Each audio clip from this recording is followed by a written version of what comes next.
This is logged in on November 25th, 2023, Eastern Standard Time.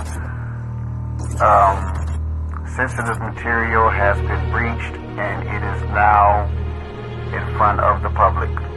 This is very sensitive documentation and the world will be in total chaos if leaked, and it is now leaked.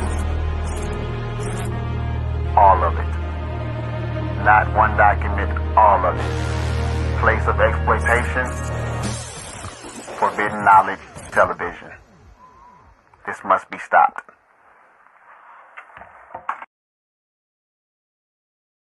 Going on. What's up? It's Billy Carson, aka Forbidden Knowledge. All right, I told y'all I was coming back, and here I am. What's up, Tony? Annie Love, Omar. Okay.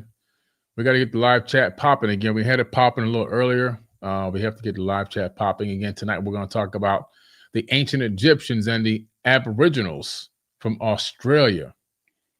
Did they gain knowledge and wisdom from one another? All right. It's going to be very, very interesting. Looking forward to this talk tonight. We got to share this video. Make sure y'all click that like button, please. What's up, Jay Stark, Tony, Al Sanderson? All right. Please click the like button so that we can get the algorithm going. And also, don't forget to please share the video. That would be a huge help. And tonight we're going to be talking about Australia and Egyptians. We're talking about pre-dynastic Egyptians all the way into dynastic. So we're talking about the Kemetic peoples and also, again, going into the actual Egyptian people, dealing with the Aboriginals. So it's going to be a great talk tonight. I'm not going to keep y'all too long. I got some knowledge to drop. And we're going to talk about the Forbidden Tour of Australia coming up. The Forbidden Tour of Australia. All right. And so that's going to be cool. Just putting it here in the live chat. All right.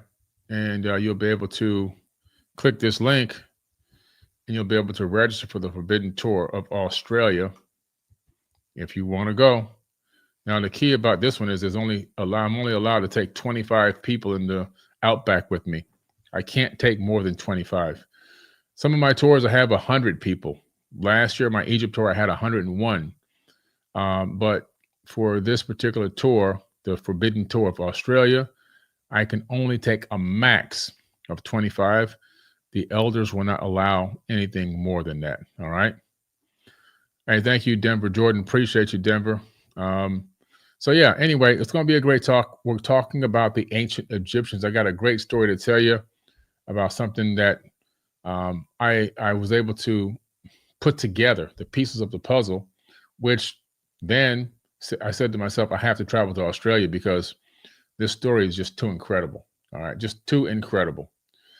Betty Jones, waiting for a signed book from the May event. That was the free workshop that I did. That's interesting because I signed hundreds of books and we sent them out already. For those of y'all who don't know, we had a free event and some people did add on to get an autographed book. So Betty, that's interesting. Just email my customer service team. Let's check on that. Maybe there's an address issue or something like that. I'm going to type it in the live chat. All right. Customer service at Forbidden Knowledge.com. Okay, Betty, email over there with that information. And my daughter, April, who works, she's a customer service manager. We'll figure it all out for you. We'll make sure you get the book. All right. Don't worry. We got you. We got you. All right. So we're going to be a great talk tonight. Did ancient Egyptians seek wisdom from the Aboriginals? All right. So probably got about 208 people. We got to get this number up a little higher. I know it's a little bit late tonight. It's 9 o'clock. We got to get this number up a little bit higher than this. All right. This is, we got to get up to at least 500. But let me start by telling you the story. So I would say probably about now, it might have to be at least 6-7 years ago, I saw a video on YouTube. It was of Stephen Strong. And him and his son, they were in the Outback, and they were in this area where it looked like a crevice or crevasse, as they call it, where two stones came straight down out of this, looked like a makeshift area, like somebody took something that was already there and kind of utilized it for something else. And in this area, he's walking around, he's got his notepad, and he's looking at these glyphs, hieroglyphs, in the middle of the outback, proto-Egyptian hieroglyphs. He's showing them, and I'm like, wow, that's crazy. And I was like, this is incredible. And I was like, hold on a second. Let me replay this and watch it again. And I'm looking at it and I'm going, these are Egyptian hieroglyphs in Australia. There has to be something with that. There's got to be something wrong. It can't be real. And the more I studied it, the more I found out it was real. And by the way, Jeremiah, I see you up there. Jeremiah, email as well. So you were I gave a book giveaway. I give away so much stuff. Just email Jeremiah, email customer service at Forbidden Knowledge with your information so we can check on that. All right, because we don't check Instagram messages, unfortunately. I think there's 88,000 unread messages in Instagram, just in one account. So Jeremiah, please email customer service at Forbidden Knowledge so we can check into that book giveaway thing that whenever that was, okay? And yes, guys, sometimes you can send stuff out and it just doesn't get there. I mean, we send out probably 200,000-300,000 products every single year, 180,000 customers. Every now and then the mail, it's the mail. It is what it is. But definitely email customer service at forbiddenknowledge.com. All right. And we'll get that straightened out for you. We'll send you that free winning book that you got. So I'm hearing, so they're telling this story about these glyphs and he's deciphering the glyphs. And I'm going, this is crazy. So I'm wondering if there's any truth to this. Now he tells this story. He's reading from the glyphs of two brothers that came from Egypt. These two brothers landed there in Australia, near the Gosford Glyphs in Carryong 9. And upon arriving, one brother got bit by a snake. The other brother tried to save him. He couldn't save him. So one brother died right there in Australia, Egyptian. He then took this stone and he utilized it to do the mummification process. The stone that he used, which is flattened out, I don't know, nobody knows how he did that, is still there. In the glyphs, he talks about how he took his brother back to Egypt with him. When I got to Egypt for my third time, which was 2020, maybe 2020, either 2020 or 2021, one of those 2 years. At one of the temples, the story of the brother coming from Australia and bringing his dead brother back was there. And I'm like, this is crazy. It brings the story full circle. So these two brothers left Egypt, went to Australia. One got bit by a snake, died. The brother there, wraps his body, prepares him for the journey home. And this is in the hieroglyphs in Australia. And you get back to Egypt and the end of the story is there. So I said, there has to be a connection. This has to be real. So I decided to go visit Australia. And I went to Australia. And let me tell you something. That was an amazing trip. Mind-blowing trip. Some of the things I saw. I went for a walkabout in the Outback. We were out there in the Outback. And I'll see if I can pull up some pictures here real quick to talk about, what we're looking at here. This is one side of the area of the Gosford Glyphs. You can see those etchings or those glyphs etched directly into the stone. Now, this area used to have a roof over it. All right. There used to be a roof, but the roof is now long collapsed. But you can see these glyphs here. This is just mind-boggling. Now, what's crazy is that in between the crevices of the glyphs, there's a growth. And that growth can be dated, okay, because it grows very, very slow. So they date back to about 5,000 years, okay, about 5,000 years. So these glyphs are approximately 5,000 years old, and they have been authenticated by the Board of Antiquities of Egypt as being proto-Egyptian glyphs. That is amazing. Okay. Totally amazing. Now, on the other side of the wall, there are Pleiadian glyphs. Okay, so on the right side from this, looking this way, you can see you can see the father and son there. Looking this way, I took this photo myself from my cell phone when I was there. On the right-hand side, you can't see those glyphs from this angle, but there are other glyphs. Those are Pleiadian glyphs. So Pleiadian hieroglyphs are there, and on the other side are Egyptian glyphs. Pleiadian on one side, Egyptian on the other side. And the Aboriginals are the one who said they're Pleiadian. Nobody has been able to decipher those hieroglyphs yet. But guess what they did? They dated the growth on the inside of the glyphs. And guess what the date went back to?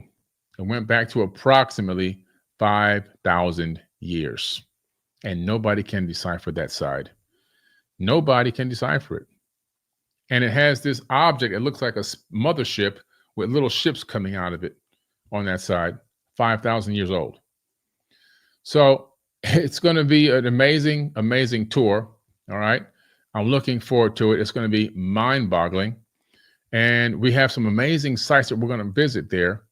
Other than what I did the first time, there's going to be even more. Let me pull that up real quick so I can just read them off to you real fast. It's just, man, this is crazy.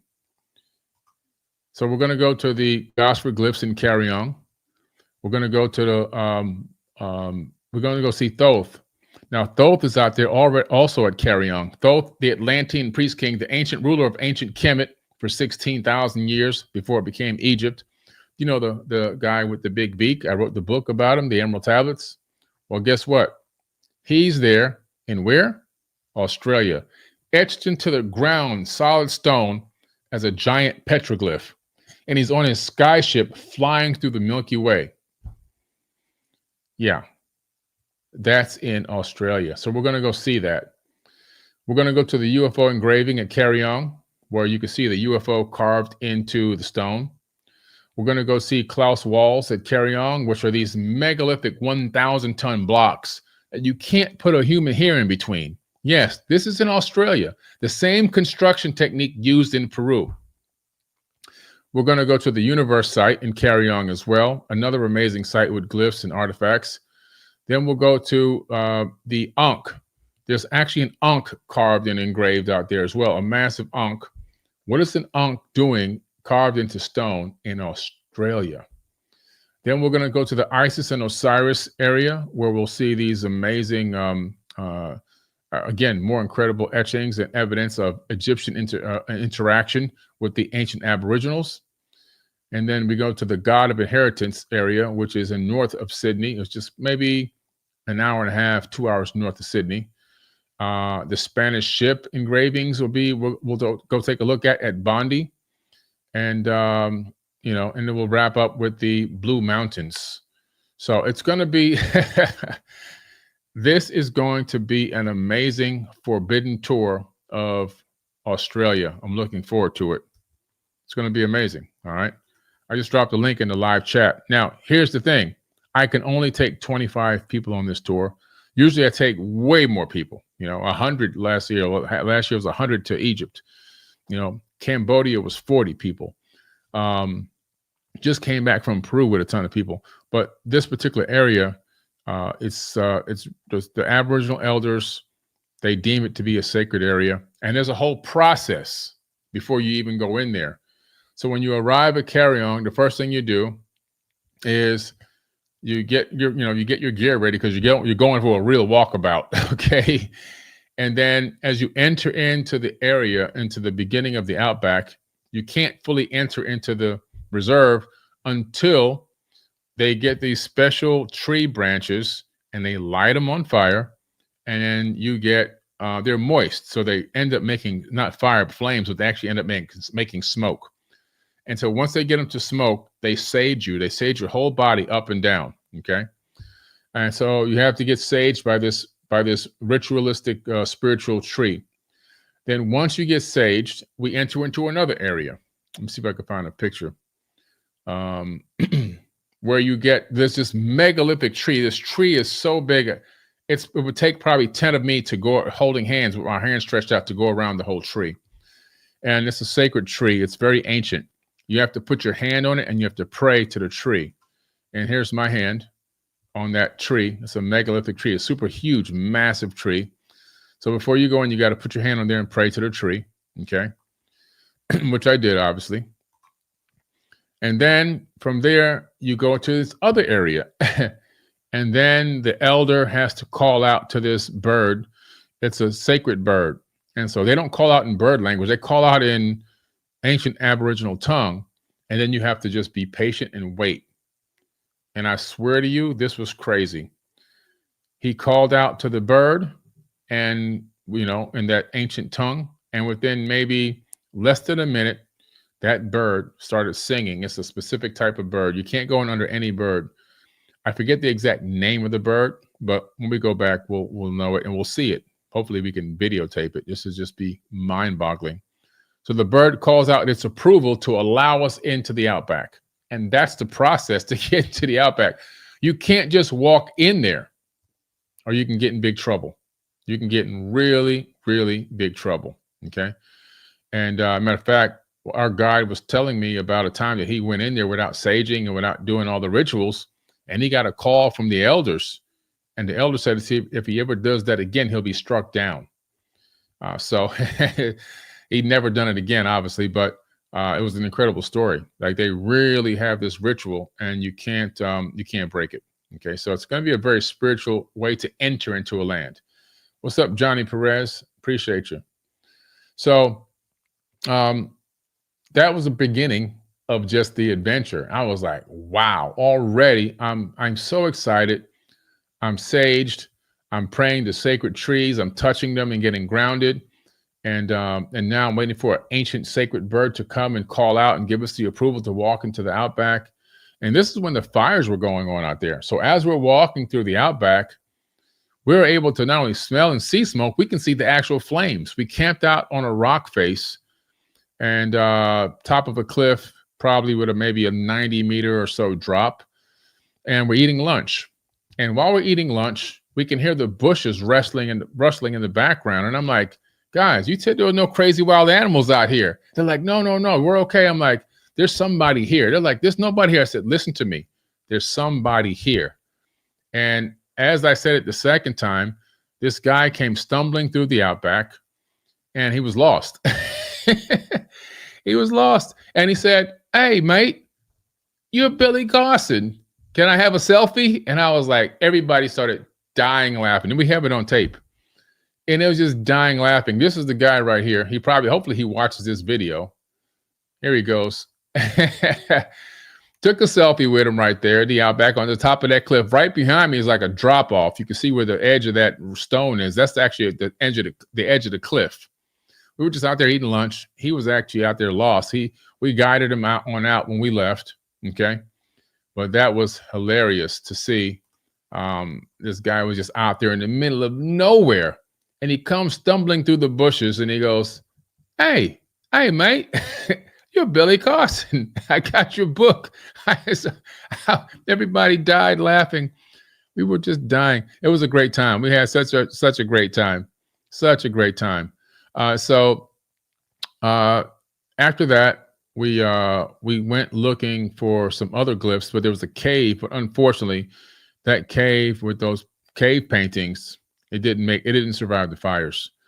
So those 4,000 or 5,000 year old cave paintings didn't make it. The fires had consumed them, and we decided to turn back from that area because the fires were really encroaching on the area. So we turned back and went back and looked for some other ancient stuff, some star alignments, some sacred stones. It was just amazing. It was just totally amazing. Okay. Just a Shy Guy. Thank you. Keep doing what you're doing, Billy. Can you please point us in the right direction of where Dorial may have gotten the 3,600-year-old emerald tablets time frame from, books, images, etc.? Well, Dorial got the information from the Great White Lodge, and the Great White Lodge are the one who gave him the approval to even go and retrieve the tablets in the first place. There's a lot of people out there trying to make up their own hypotheses and their own versions of what happened and what didn't happen because they don't want knowledge to get out there, and they don't want the emerald tablets to hold them accountable for spirituality and being good people. They don't want the emerald tablets to hold them accountable for seeking the light and helping mankind and raise people's consciousness. They don't want the emerald tablets to teach them about advanced technologies that existed in the ancient past. They want to keep the dark veil over people's eyes so that they can keep turmoil, the anger, the angst, and the divide and conquer tactics going, because that's how they thrive. They thrive off of their cortisol addictions. But that's actually not the case. And when you really study and research the emerald tablets, in my book, I give you a list of all the amazing, famous people that actually had access to the tablets and had written and translated their own version of the tablets, some of which are still in existence today. The Queen of Sheba, Sir Isaac Newton, St. Thomas Aquinas, Roger Bacon, and many, many, many more amazing scholars and amazing human beings have had access. Even Aleister Crowley, that guy, he even had a translation from the Emerald Tablets. And of course, Isaac Newton's Emerald Tablet singular translation is located in Cambridge in the UK. So they try to make this seem like some type of a fantasy, but still the tablets can stand up to anything. As a matter of fact, 5.5 years ago, page 34 in my book, based on what I've learned in the tablets, I talked about the underground columns, and I have a picture of them, a rendered picture of what they would look like. They just found those a few weeks ago. So it went super viral all over the world. It was in my book 5.5 years ago. And in the book, I say they go on for miles. And I have a quote in there from Herodotus talking about the fact that what he saw and what he witnessed underneath the Great Pyramid rivaled the pyramids themselves. And that's in page 34 of my book, Compendium of the Emerald Tablets. So thank you for the donation. I appreciate you. Don't listen to the haters and the debaters. Those people are just people that want to keep you stuck, low vibration, and they want to keep everyone fighting. They don't want to see love prevail. They don't want to see peace and tranquility on earth. They want to see darkness prevail because they're dark people and dark in their hearts. Anyway, so this Australia trip is going to be phenomenal. I would love to have you guys out there. Again, it's a limited tour, only 25 people max. Now, Benjamin, who's been on 3 of my tours already, just bought 2 tickets. So that means that there's only 23 tickets left. I'm going to look in here again now and see if anybody else. And I dropped him a link in my private WhatsApp group that I have with some of my tour people. So yeah, so far Benjamin's the only one. So he bought 2 tickets, one for him, one for his beautiful wife. So he'll be out there. So that means there's only 23 spots left. Okay. And but that's it. When they go, they go. I can't take many more than that. I can't take any more than that. Not in this area. If it was Peru or something else, but you can always talk to the people and be like, look, I need a couple more people to get in with me. But on this particular tour, there's 25 max, which is good because it'll be a very private, intimate setting. We'll be very close and having a lot of fun, talking, laughing.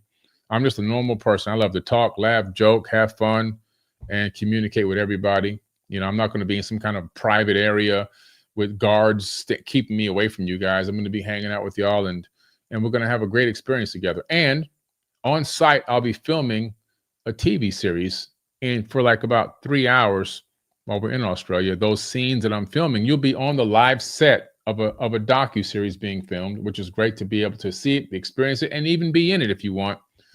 So it's going to be pretty cool. Looking forward to getting back to the land down under in Australia. Good day, mate. All right, so let me see if I have any other cool pictures here real quick. This is us getting ready to set up to head into the area where the walkabout kind of begins. So we got off the side of the road there and into this little area. You can see my people there. Irina's in the back. She flew in to come hang out and do this as well. And just getting everything ready. One of the strongs, we're getting the sacred stones together and everything else, so we can head out into the Outback area and have them start the whole process, the ritual out there before we can head in to do the actual walkabout. I also went to the beach. Beautiful beaches in Australia, amazing, beautiful beaches. I went to the beach and had a great time. I was by myself. I took myself on a date. To Australia. It was an amazing, amazing trip. Never going to forget it. One of the best trips I've ever taken myself out on. And guess what, guys? It's great. It's okay to take yourself on a date. Every now and then, take yourself out on a date. I take myself on dates all the time and just spend some time with yourself. And had a really good time. Yes, Obi, I definitely want to come to New Zealand. I'm looking forward to coming to New Zealand. I was supposed to go to New Zealand when I left Australia, but that was when the COVID started. And as I was taking off, I got a notification from my friends in Australia that they just locked down the country. So I just took off as a country lockdown, or I would have been stuck there for months. So I didn't get a chance to go to New Zealand from Australia. But this time, I guarantee you, Obi, I will leave Australia at the end of the tour and I'll fly straight to New Zealand. I'll be hanging out with you over there in New Zealand, man. So it's going to be cool. All right. And also, I'll be speaking in Australia on the tour. There's going to be a little conference there. I'll be doing speaking at a conference, and you're going to get into the conference. So you'll be able to come hang out in the conference for free. And myself, and I believe they're trying to book Paul Wallace as well to come down and talk with me. He lives in Australia already. He'll have to fly there. Australia's a continent, so it's pretty big. But we'll get Paul Wallace, hopefully. If not, they have some other speakers. You get to meet some actual Aboriginal people, some of the originals. You get to meet them, talk to them. Okay, one of the elders will be there. It's going to be pretty cool. Tony, I don't know about any nude beaches. I didn't see a nude beach. If I did see a nude beach, I definitely wasn't going to get nude because I'm not trying to go viral on social media. Billy Carson got his clappers out. That ain't going to happen. So anyway, but I'm looking forward, man, to this forbidden tour of Australia. I dropped a link in the live chat one more time. Now imagine this. You're a proto-civilization, proto-Egyptians. We're talking about the ancient Kemetic people of Australia, of Egypt. You're in Egypt, thousands of miles away. How do you know that there's Aboriginals that have wisdom in the South Pacific and the land down under? How do you even know that? Let's start with that mystery first. There had to have been an initial contact or communication or knowing that we're here, they're here, and guess what? There are people there that have something that we need to go talk to them about. We need to go get the knowledge. Okay? Richard says telekinesis. It could be telekinesis. It could be maybe they had wisdom keepers that can tap into the Akashic records. I mean, psychic capability, psychic communication. Maybe they had technology, some type of real tech communication that we just don't understand how it worked today. In some way, they had already knew about the Aboriginals. You don't take a journey that goes that far with that amount of treachery and potential danger. Look, one brother died. I told you in the beginning of this video, all right? To just hope and wish that the reason you're going there exists. They had foreknowledge that the Aboriginals were there. They had foreknowledge that the Aboriginals had the knowledge that they were seeking. So in some way, they were intrinsically connected and communicated in some way that we just don't understand. We don't have the answer to that right now. But then they had to have the wherewithal to navigate from Africa all the way to Australia. That's a whole nother thing we got to think about. How in the world did they navigate that 5,000 years ago? And they did it not just once, they did it dozens of times, because each row of glyphs is a different visitor with a different story and a different time. So you're watching the history unfold on this stone over thousands of years. Matter of fact, the last visit, according to the elders, was 500 years ago. And then that's when all the visits stopped. And I said, well, why? What happened? Like, what stopped these visits? He said, two of the Egyptians, two of the group that came, he showed me these sacred stones. They have sacred stones there that you can't touch. I can't touch them. Only these particular elders, and only certain ones can touch them. If you touch them, you actually literally, according to them, you can die. Or you can get extremely sick. When you look at these stones, they look like composites. They look like 4 or 5 different types of stone composited together in some weird kind of way. It's so bizarre. I've never seen stones like these. And these two brothers ended up stealing some of the sacred stones, the ones that didn't kill him, obviously, but they stole two of them. There's some you can touch, there's some they let you look at the layers and everything else, and there's some that it's forbidden to touch. Well, regardless, they stole a couple of the stones, and after that happened, they were forbidden to never come back again, and that's what ended it. Okay, that's what ended the communication, the travel, and everything else to meet up with the people. Was that act? You know, some tourists came over and acted bad. You know how they do. And screwed it up for everybody.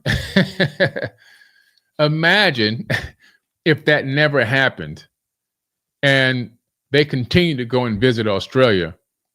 Wow. It might even be going on till this current day if things didn't go the way they went. But that's just a great tidbit of knowledge that I learned going to Australia. This is why I'm telling you, you when you travel, you get knowledge that you can't get anywhere else. You're not going to get it from Google, ChatGPT. Nothing can replace the experience of actually being there in person, in living color, and doing it directly. Okay? Nothing can replace that. And by the way, on this link that I dropped in the live chat for the tour, there's financing available. So if you want to get the tour, but you don't have the full amount of money to register for the tour, you can choose the finance option and only pay a small monthly fee and still be registered for the tour. So you can check that out as well. There's a lot of different options there. Apple Pay, whatever. It's all good. Okay. T. Lore says, loved you in asymmetric disclosure. All your work and passing knowledge will be required for humanity's shift into joining our brothers and star sisters. Thank you so much. I pray for your success. Thank you, brother. I appreciate you, T. Lore. Thank you for watching the documentary. I got to mention that. I got to play a clip on here. I don't have it on me right now at this second, but I will upload a clip here. So I am in the asymmetric disclosure documentary on Amazon Prime Video. It's #1 right now on Apple TV in documentaries. That's phenomenal. It just hit #1 today. And I'm on there with Dr. Stephen Greer. And so it's a great documentary. It's out right now. It just came out last week, and it's doing crazy, crazy numbers. Asymmetric disclosure, and that's on Prime. All right, so check it out. Please support. Please share it with people. And thank you, T-Lore, for watching it and also leaving a great comment and a tip. Thank you. I really appreciate it. All right. So, yeah, anyway, that's what's happening. It's pretty cool stuff. It's pretty cool stuff. Now, this means that the Egyptians in some way had technology. They had the technology to traverse from Africa all the way to Australia. They were sophisticated people back then, 5,000 years ago. They were not just hunter-gatherer people trying to figure out how to get their next meal. These were sophisticated people that understood planning and that understood logistics. You don't undertake a trip like that just on a whim. You have to understand logistics and planning. Those things are total key to making those kind of monumentous journeys back then. And so it's an honor and a pleasure for me to be able to go out and meet with the Aboriginals, meet with the guides that I know of there, the Strongs, and to be able to just bring some people to experience what I experienced and see what I saw and touch what I touched. And you get a whole nother perception of reality when you go through that process. Google, ChatGPT, nothing can compare. You know, nothing can compare to actually being there live and in living color in person. Nothing. And so it's amazing. It's exciting, and I'm looking forward to going back and all the other sites that we're going to be going to check out these other ancient sites, ancient artifacts that go back thousands of years, proving that the ancient Aboriginals, as they say, were the first seeded people on this planet. That's their verbal, handed down history for thousands of years. They say that they were seeded on this planet by Pleiadians. Pleiadians brought them here. That's their history. That's their verbal, handed down history. And unfortunately, you know, people who came to colonize tried to rip and snatch that concept and idea away from them, but they still hold it to their heart. And you know, they're just amazing people. They're really in tune with nature and everything around them. So I'm looking forward to this, man. It's going to be a great return back to the jungles of the outback of Australia, and to see a couple of friends that I have down there and have a great time, and bring people with me on this incredible journey from the tour and get to know them and make great friends. The thing about our tours is we have so many online communities now from our tours, because everyone who goes on a tour, they're put into a group tour for that one tour. And now we have people that are in 4 groups because they've been everywhere I've gone. So shout out to Ken and Trudy. And so you make lifelong friendships because you're in there with people who are on the same frequency as you. They're not going to, when you want to tell them something about whatever the topic is you're passionate about within this consciousness, whether it's aliens or whether it's UFOs or whether it's spirituality, yoga, whatever it is, they're not going to look at you crazy. They are not going to second question you or doubt you. They're not. It's not that they're going to believe everything you say, but what they are is they're more open. These people are more spiritually open to consider the opportunity or consider the situation. And so because of that, it creates great friendships that last forever. We even had people get married who just met each other. They didn't get married immediately, of course, but they started dating and then they got married. We've got people that have flown to see each other in different states. These are real tight-knit friendship communities that we built over here at Forbidden Knowledge, and we'd love to be able to have you a part of those groups. And I hop in there every now and then and talk and drop photos and videos and everything else, like I've been doing the last couple of days. All right, so it's pretty cool. It's pretty cool stuff. We had the Aboriginal people who claim to have been seeded on this planet by Pleiadians, and then we have Pleiadian hieroglyphs on a gigantic megalithic stone wall that nobody has been able to translate. But we can date the glyphs back to about 5,000 years. Mind-boggling. It's just mind-boggling, all right? I'm going to drop this link in the live chat one more time. And then, like I said, I wasn't going to keep y'all long tonight. 40 minutes is my max tonight. I got to go run and take care of some other things and film some other stuff. But I thank y'all. I appreciate y'all. Thank you for all the great comments and all the support and love that I received from y'all over the years. And hopefully I see some of you on Saturday and, of course, at the end of the month as well. All right. So looking forward to it. And I'll drop the link one last time. And don't forget, if you're listening to this on X, the link will be in the caption of in the comment section of this video. I'll go in there and drop it in now. If you're on any kind of a podcast network, the link should be in the caption of the actual podcast. Or just go to forbiddenknowledge.com and look for the tours. All right. Thank you. I appreciate you guys, and I will catch y'all later. Oh, by the way, there's one more thing I want to tell you. I almost forgot. When you come to this tour, when you come to the Forbidden Tour, you're going to get a special gift, the Forbidden Tour of Australia. I'm going to show you what that gift is right now. Let me find that gift real quick.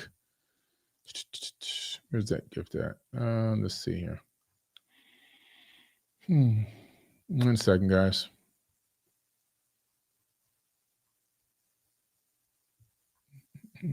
Here we go. Check it out. You're going to get an esoteric watch like the one I'm wearing right now. Okay, this is my esoteric watch, my own brand. You're going to get one. These are hand-built watches.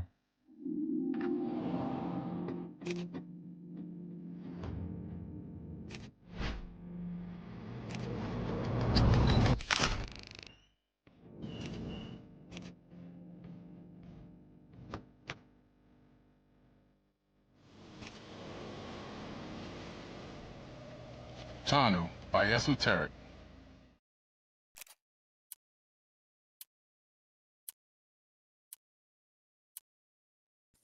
All right, cool. That watch is worth $444, $444. When you sign up for the tour, you get one for free. I just gave free watches to everybody on my previous tour. So if some of them might be in the live chat, I'm not sure, but whoever came on my tour, we just left Peru. Everybody in Peru just got a free esoteric watch. This watch is very heavy, number one, not too heavy, but enough. You know, it's a solid, stable watch, scratch resistant, waterproof. great quality and great for hiking and journeying and going on adventures because it's a very strong, sturdy watch. You can bump it into things. It can hit things. It won't break or crack. Just a great watch. I've hiked inside of pyramids, smashed it against granite stones in Peru, and scratched it against, rubbed it against very sharp hieroglyphs in Cambodia. You name it. Of course, all by accident, but happened. I think any other object, any other watch would have probably been scratched or destroyed or useless or faded. These watches just are incredible, high quality. All right. So anyway, you'll get a free watch when you sign up for the Forbidden Tour of Australia. Anyway, I love you guys. I appreciate y'all. I'm going to catch y'all later. I'll just drop the outro in here right now, and I'll catch up with you another time. I'll probably come back on again tomorrow, as I'll be going live a lot, because I'll be talking about all these things that we have coming up, these amazing events, these amazing tours and so forth. The tours that we're going to be adding, like Mexico and everything else. So I'll be dropping some knowledge about those things. But I appreciate you guys. I love y'all. And I am getting out of here so I can go get me a snack and get some more food. All right. Peace.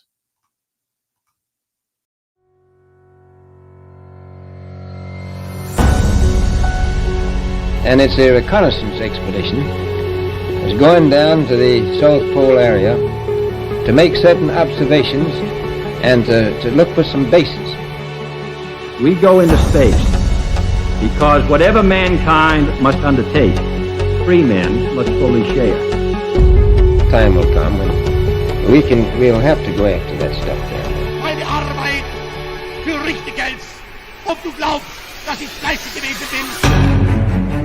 We shall fight in France. We shall fight on the seas and oceans. We shall fight with growing confidence and growing strength in the air. We shall defend our island, whatever the cost may be.